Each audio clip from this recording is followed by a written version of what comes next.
ಪ್ರಿಯ ವೀಕ್ಷಕರೇ ನಮಸ್ಕಾರ. ನಮ್ಮ ಹಳ್ಳಿ ಸುದ್ದಿ ಯೂಟ್ಯೂಬ್ ಚಾನಲ್ಗೆ ತಮ್ಮೆಲ್ಲರೂ ಕೂಡ ಆತ್ಮೀಯವಾದ ಸ್ವಾಗತ. ಪಿಂಚಣಿದಾರರಿಗೆ ಬ್ರೇಕಿಂಗ್ ನ್ಯೂಸ್ ಅಂತಾನೆ ಹೇಳ್ಬಹುದು. ಜೂನ್, ಜುಲೈ ಮತ್ತು ಆಗಸ್ಟ್ ಬರೋಬ್ಬರಿ 3 ತಿಂಗಳ ಪೆಂಡಿಂಗ್ ಪಿಂಚಣಿ ಹಣ ಒಟ್ಟಿಗೆ ಬಿಡುಗಡೆ ಆಗಿದೆ.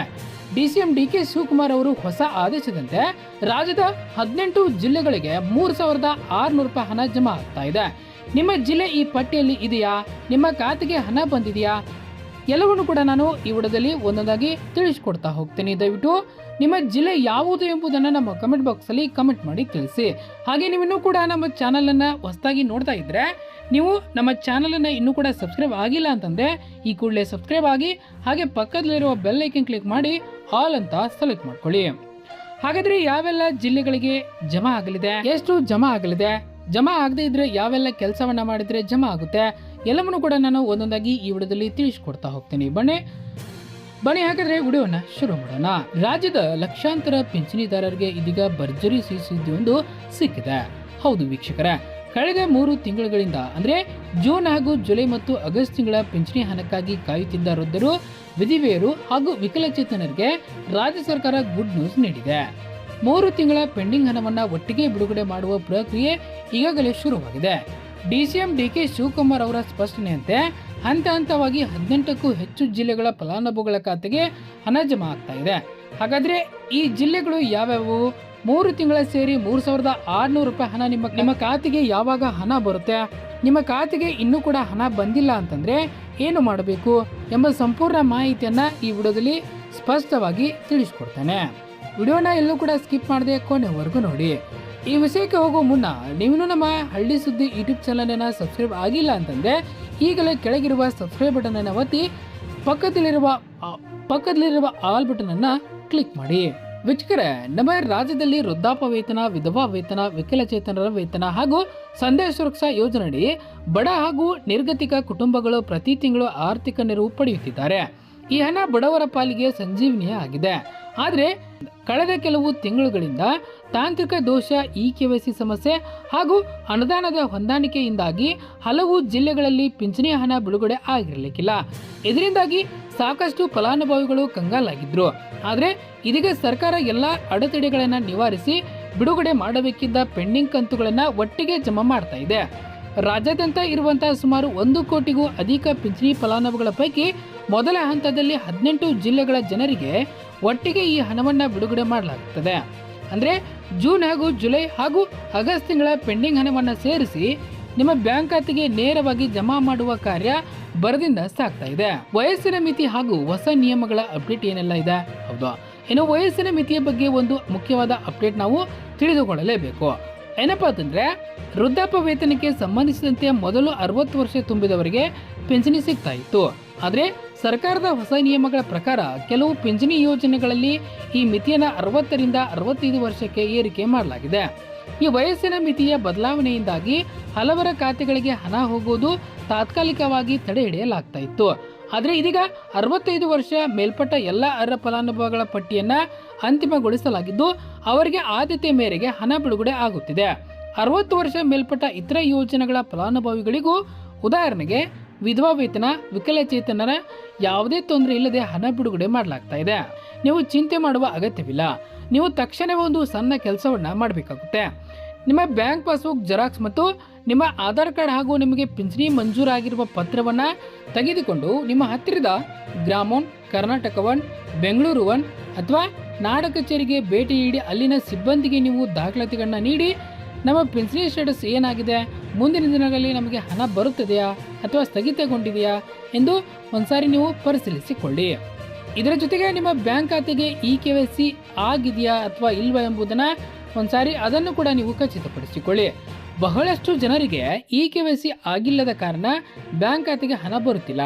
ತಕ್ಷಣವೇ ನಿಮ್ಮ ಬ್ಯಾಂಕ್ ಖಾತೆಗೆ ಹೋಗಿ ಆಧಾರ್ ಲಿಂಕ್ ಮಾಡಿಸಿ, NPCI ಮ್ಯಾಪಿಂಗ್ ಮಾಡಿಸಿ ಈ ಒಂದು ಚಿಕ್ಕ ಕೆಲಸವನ್ನು ಮಾಡಿದರೆ ತಡೆ ಹಿಡಿಯಲಾದ ನಿಮ್ಮ ಎಲ್ಲ ಕಂತುಗಳ ಹಣ ಒಟ್ಟಿಗೆ ಬಡ್ಡಿ ಸಮೇತ ನಿಮ್ಮ ಖಾತೆಗೆ ಸೇರುತ್ತೆ. ಇನ್ನು ಯಾವೆಲ್ಲ ಜಿಲ್ಲೆಗಳಿಗೆ ಈ ಹಣ ಬಿಡುಗಡೆ ಆಗ್ತಾ ಇದೆ? ಇನ್ನು ಪ್ರಸ್ತುತ ಯಾವೆಲ್ಲ ಜಿಲ್ಲೆಗಳಿಗೆ ಮೊದಲ ಹಂತದಲ್ಲಿ ಹಣ ಬಿಡುಗಡೆ ಆಗುತ್ತದೆ ಎಂದು ನಾವು ನೋಡೋದಾದ್ರೆ, ಮುಖ್ಯವಾಗಿ ಉತ್ತರ ಕರ್ನಾಟಕದ ಹಾಗೂ ಕಲ್ಯಾಣ ಕರ್ನಾಟಕ ಭಾಗಗಳಿಗೆ ಮೊದಲ ಆದ್ಯತೆಯನ್ನು ನೀಡಲಾಗಿದೆ. ಜಿಲ್ಲೆಗಳ ಪಟ್ಟಿ ಹೀಗಿವೆ: ಧಾರವಾಡ, ರಾಯಚೂರು, ಕೊಪ್ಪಳ, ಯಾದಗಿರಿ, ವಿಜಯಪುರ, ಕಲಬುರಗಿ, ಬಾಗಲಕೋಟೆ, ಬೆಳಗಾವಿ, ಹಾವೇರಿ, ಚಿತ್ರದುರ್ಗ, ರಾಮನಗರ, ಮೈಸೂರು, ಉತ್ತರ ಕನ್ನಡ, ಮಂಡ್ಯ, ಚಿಕ್ಕಬಳ್ಳಾಪುರ ಹಾಗೂ ದೊಡ್ಡಬಳ್ಳಾಪುರ ಈ 18 ಜಿಲ್ಲೆಗಳ ಫಲಾನುಭವಿಗಳಿಗೆ ಹಣ ವರ್ಗಾವಣೆ ಆಗ್ತಾ ಇದೆ. ಈ ಪಟ್ಟಿಯಲ್ಲಿ ನಿಮ್ಮ ಜಿಲ್ಲೆ ಇಲ್ಲದಿದ್ರೆ ಆತಂಕ ಬೇಡ. ಇದು ಮೊದಲ ಹಂತದ ಪಟ್ಟಿಯಾಗಿದೆ. ಎರಡನೇ ಹಂತದಲ್ಲಿ ರಾಜ್ಯದ ಉಳಿದ ಎಲ್ಲಾ ಜಿಲ್ಲೆಗಳಿಗೂ ಕೂಡ ಮುಂದಿನ ಕೆಲವು ದಿನಗಳಲ್ಲೇ ಈ ಹಣ ಬಿಡುಗಡೆ ಆಗ್ತಾ ಇದೆ. ದಯವಿಟ್ಟು ನಿಮ್ಮ ಜಿಲ್ಲೆ ಯಾವುದು ಮತ್ತು ನಿಮಗೆ ಎಷ್ಟು ತಿಂಗಳಿನಿಂದ ಪಿಂಚಣಿ ಹಣ ಬಂದಿಲ್ಲ ಎಂಬುದನ್ನ ಕೆಳಗೆ ಕಮೆಂಟ್ ಬಾಕ್ಸ್ ಅಲ್ಲಿ ನಮಗೆ ತಿಳಿಸಿ. ಇದರಿಂದ ಮುಂದಿನ ವರದಿ ಮಾಡಲು ನಮಗೆ ಅನುಕೂಲವಾಗುತ್ತದೆ. ವೀಕ್ಷಕರೇ, ನಮ್ಮ ರಾಜ್ಯದಲ್ಲಿ ವೃದ್ಧಾಪ್ಯ ವೇತನ, ವಿಧವಾ ವೇತನ, ವಿಕಲಚೇತನರ ವೇತನ ಹಾಗೂ ಸಂಧ್ಯಾ ಸುರಕ್ಷಾ ಯೋಜನೆಯಡಿ ಲಕ್ಷಾಂತರ ಬಡ ಹಾಗೂ ನಿರ್ಗತಿಕ ಕುಟುಂಬಗಳ ಪ್ರತಿ ತಿಂಗಳು ಆರ್ಥಿಕ ನೆರವು ಪಡೆಯುತ್ತಿದ್ದಾರೆ. ಈ ಹಣ ಬಡವರ ಪಾಲಿಗೆ ನಿಜಕ್ಕೂ ಕೂಡ ಒಂದು ಸಂಜೀವಿನಿಯಾಗಿದೆ. ಆದರೆ ಕಳೆದ ಕೆಲವು ತಿಂಗಳುಗಳಿಂದ ತಾಂತ್ರಿಕ ದೋಷ, KYC ಸಮಸ್ಯೆ ಹಾಗೂ ಅನುದಾನದ ಹೊಂದಾಣಿಕೆಯಿಂದಾಗಿ ಹಲವು ಜಿಲ್ಲೆಗಳಲ್ಲಿ ಪಿಂಚಣಿ ಹಣ ಬಿಡುಗಡೆ ಆಗಿರಲಿಕ್ಕಿಲ್ಲ. ಇದರಿಂದಾಗಿ ಸಾಕಷ್ಟು ಫಲಾನುಭವಿಗಳು ಕಂಗಾಲಾಗಿದ್ರು. ಆದರೆ ಇದೀಗ ಸರ್ಕಾರ ಎಲ್ಲ ಅಡೆತಡೆಗಳನ್ನ ನಿವಾರಿಸಿ ಬಿಡುಗಡೆ ಮಾಡಬೇಕಿದ್ದ ಪೆಂಡಿಂಗ್ ಕಂತುಗಳನ್ನು ಒಟ್ಟಿಗೆ ಜಮಾ ಮಾಡುತ್ತಿದೆ. ರಾಜ್ಯಾದ್ಯಂತ ಇರುವಂತಹ ಸುಮಾರು 1 ಕೋಟಿಗೂ ಅಧಿಕ ಪಿಂಚಣಿ ಫಲಾನುಭವಿಗಳ ಪೈಕಿ ಮೊದಲ ಹಂತದಲ್ಲಿ 18 ಜಿಲ್ಲೆಗಳ ಜನರಿಗೆ ಒಟ್ಟಿಗೆ ಹಣವನ್ನು ಬಿಡುಗಡೆ ಮಾಡಲಾಗ್ತದೆ. ಅಂದರೆ ಜೂನ್, ಜುಲೈ ಹಾಗೂ ಆಗಸ್ಟ್ ತಿಂಗಳ ಪೆಂಡಿಂಗ್ ಹಣವನ್ನು ಸೇರಿಸಿ ನಿಮ್ಮ ಬ್ಯಾಂಕ್ ಖಾತೆಗೆ ನೇರವಾಗಿ ಜಮಾ ಮಾಡುವ ಕಾರ್ಯ ಬರದಿಂದ ಸಾಗ್ತಾ ಇದೆ. ಇನ್ನು ವಯಸ್ಸಿನ ಮಿತಿಯ ಬಗ್ಗೆ ಒಂದು ಮುಖ್ಯವಾದ ಮಾಹಿತಿ ನಾವು ತಿಳಿದುಕೊಳ್ಳಲೇಬೇಕು. ವೃದ್ಧಾಪ್ಯ ವೇತನಕ್ಕೆ ಸಂಬಂಧಿಸಿದಂತೆ ಮೊದಲ 60 ವರ್ಷ ತುಂಬಿದವರಿಗೆ ಪಿಂಚಣಿ ಸಿಗ್ತಾ ಇತ್ತು. ಆದರೆ ಈಗ ಕೆಲವು ಪಿಂಚಣಿ ಯೋಜನೆಗಳಲ್ಲಿ ಈ ಮಿತಿಯನ್ನು 60ರಿಂದ 65 ವರ್ಷಕ್ಕೆ ಏರಿಕೆ ಮಾಡಲಾಗಿದೆ. ಈ ವಯಸ್ಸಿನ ಮಿತಿಯ ಬದಲಾವಣೆಯಿಂದಾಗಿ ಹಲವರ ಖಾತೆಗಳಿಗೆ ಹಣ ಹೋಗುವುದು ತಾತ್ಕಾಲಿಕವಾಗಿ ತಡೆ ಹಿಡಿಯಲಾಗಿತ್ತು. ಆದರೆ ಇದೀಗ 65 ವರ್ಷ ಮೇಲ್ಪಟ್ಟ ಎಲ್ಲ ಅರ್ಹ ಫಲಾನುಭವಿಗಳ ಪಟ್ಟಿಯನ್ನು ಅಂತಿಮಗೊಳಿಸಲಾಗಿದ್ದು ಅವರಿಗೆ ಆದ್ಯತೆ ಮೇರೆಗೆ ಹಣ ಬಿಡುಗಡೆ ಆಗುತ್ತಿದೆ. ಆದರೆ ಯೋಜನೆಗಳ ಫಲಾನುಭವಿಗಳಿಗೂ ಈ ಯಾವುದೇ ತೊಂದರೆ ಇಲ್ಲದೆ ಹಣ ಬಿಡುಗಡೆ ಮಾಡಲಾಗುತ್ತದೆ. ಒಂದು ವೇಳೆ ಈ ವಿಡಿಯೋ ನೋಡುತ್ತಿರುವ ನಿಮ್ಮ ಖಾತೆಗೂ ಕೂಡ ಇನ್ನೂ ಪಿಂಚಣಿ ಜಮಾ ಆಗಿಲ್ಲ ಅಂತಂದ್ರೆ ನೀವು ಚಿಂತೆ ಮಾಡುವ ಅಗತ್ಯವಿಲ್ಲ. ನೀವು ತಕ್ಷಣವೇ ಒಂದು ಸಣ್ಣ ಕೆಲಸವನ್ನು ಮಾಡಬೇಕಾಗುತ್ತೆ. ಏನಪ್ಪಾ ಅಂತಂದ್ರೆ ನಿಮ್ಮ ಬ್ಯಾಂಕ್ ಪಾಸ್ಬುಕ್ ಜೆರಾಕ್ಸ್, ನಿಮ್ಮ ಆಧಾರ್ ಕಾರ್ಡ್ ಹಾಗೂ ನಿಮಗೆ ಪಿಂಚಣಿ ಮಂಜೂರಾಗಿರುವ ಪತ್ರವನ್ನು ತೆಗೆದುಕೊಂಡು ನಿಮ್ಮ ಹತ್ತಿರದ ಗ್ರಾಮ ಒನ್, ಕರ್ನಾಟಕ ಒನ್ ಅಥವಾ ನಾಡ ಕಚೇರಿಗೆ ಭೇಟಿ ನೀಡಿ ಅಲ್ಲಿನ ಸಿಬ್ಬಂದಿಗೆ ನಿಮ್ಮ ದಾಖಲಾತಿಗಳನ್ನ ನೀಡಿದರೆ ನಮ್ಮ ಪಿಂಚಣಿ ಸ್ಟೇಟಸ್ ಏನಾಗಿದೆ ಅಂತ ಒಂದ್ಸಾರಿ ನೀವು ಅದನ್ನು ಪರಿಶೀಲಿಸಿಕೊಳ್ಬೇಕು. ಇದರ ಜೊತೆಗೆ ನಿಮ್ಮ ಬ್ಯಾಂಕ್ ಖಾತೆಗೆ KYC ಆಗಿದೆಯಾ ಅಥವಾ ಇಲ್ಲೋ ಎಂಬುದನ್ನು ಕೂಡ ಒಂದ್ಸಾರಿ ಅದನ್ನು ಕೂಡ ನೀವು ಖಚಿತಪಡಿಸಿಕೊಳ್ಳಿ. ಬಹಳಷ್ಟು ಜನರಿಗೆ KYC ಆಗಿಲ್ಲದ ಕಾರಣ ಬ್ಯಾಂಕ್ ಖಾತೆಗೆ ಹಣ ಬರುತ್ತಿಲ್ಲ. ತಕ್ಷಣವೇ ನಿಮ್ಮ ಬ್ಯಾಂಕ್ ಖಾತೆಗೆ ಹೋಗಿ ಆಧಾರ್ ಲಿಂಕ್ ಮಾಡಿಸಿ, NPCI ಮ್ಯಾಪಿಂಗ್ ಮಾಡಿಸಿ ಈ ಒಂದು ಚಿಕ್ಕ ಕೆಲಸ ಮಾಡಿದರೆ ತಡೆ ಹಿಡಿಯಲಾದ ನಿಮ್ಮ ಎಲ್ಲ ಕಂತುಗಳ ಹಣ ಪಟ್ಟಿಗೆ ಬಡ್ಡಿ ಸಮೇತ ನಿಮ್ಮ ಖಾತೆಗೆ ಹಣ ಸೇರುತ್ತೆ. ಇನ್ನು ಪ್ರಸ್ತುತ ಯಾವೆಲ್ಲ ಜಿಲ್ಲೆಗಳಿಗೆ ಮೊದಲ ಹಂತದಲ್ಲಿ ಹಣ ಬಿಡುಗಡೆ ಆಗುತ್ತದೆ ಎಂದು ನೋಡೋದಾದ್ರೆ ಧಾರವಾಡ, ರಾಯಚೂರು, ಕೊಪ್ಪಳ, ಯಾದಗಿರಿ, ವಿಜಯಪುರ, ಕಲಬುರಗಿ, ಬಾಗಲಕೋಟೆ, ಬೆಳಗಾವಿ, ಹಾವೇರಿ, ಚಿತ್ರದುರ್ಗ, ರಾಮನಗರ, ಮೈಸೂರು, ಉತ್ತರ ಕನ್ನಡ, ಮಂಡ್ಯ, ಚಿಕ್ಕಬಳ್ಳಾಪುರ ಹಾಗೂ ದೊಡ್ಡಬಳ್ಳಾಪುರ ಈ 18 ಜಿಲ್ಲೆಗಳ ಫಲಾನುಭವಿಗಳಿಗೆ ಏನೋ ಹಣ ವರ್ಗಾವಣೆ ಆಗುವಂಥದ್ದು. ಈ ಪಟ್ಟಿಯಲ್ಲಿ ನಿಮ್ಮ ಜಿಲ್ಲೆ ಇಲ್ಲ ಅಂತಂದರೆ ಆತಂಕ ಪಡಬೇಡಿ. ಆದಷ್ಟು ಬೇಗ ಕೂಡ ನಿಮ್ಮ ಜಿಲ್ಲೆಗೂ ಕೂಡ ಇದು ನಿಮಗೆ ಜಮಾ ಆಗುವಂಥದ್ದು. ದಯವಿಟ್ಟು ನಿಮ್ಮ ಜಿಲ್ಲೆ ಯಾವುದು ಮತ್ತು ನಿಮಗೆ ಎಷ್ಟು ತಿಂಗಳಿಂದ ಪಿಂಚಣಿ ಬಂದಿಲ್ಲ ಎಂಬುದನ್ನು ಕೆಳಗೆ ಕಮೆಂಟ್ ಬಾಕ್ಸಲ್ಲಿ ಕಮೆಂಟ್ ಮಾಡಿ ತಿಳಿಸಿ.